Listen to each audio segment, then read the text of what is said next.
most of the deaths that take place are due to the influx of more tourists. We are a 15 lakh population, whereas we get more than 60 lakh tourists or sometimes 70 lakh tourists. Look at the high percentage of tourists that come to Goa. As against that high percentage of tourists, you have them hiring cars, you have them hiring bikes, and today they are hiring more bikes, two-wheelers than four-wheelers.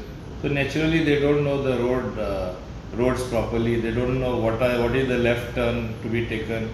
They don't know which is the road they should actually go. They'll end up in the wrong direction on the wrong road, and that has led to many accidents which have increased. So we want to reduce all this.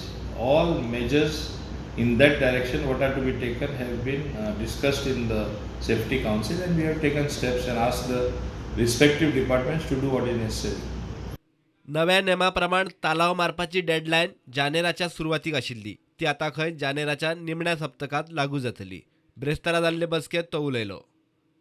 The implementation of the new Motor Vehicle Act will now take place only after end of January, after the matter is taken to the cabinet. As you know, it was supposed to go for the cabinet meeting yesterday, but we again made more study and comparative study of what is the situation prevalent in Maharashtra, what is the situation prevalent in Gujarat. As I said earlier, I am repeating, Gujarat the model seems to be the best model.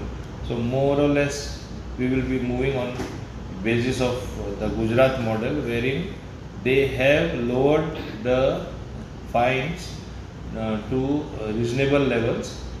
In some cases, like I said, drunken driving without license, we don't have the liberty as a state to lower those rates. They will remain at 10,000 rupees. प्रुडंटा खातीर chief reporter लौकीक शिलकार.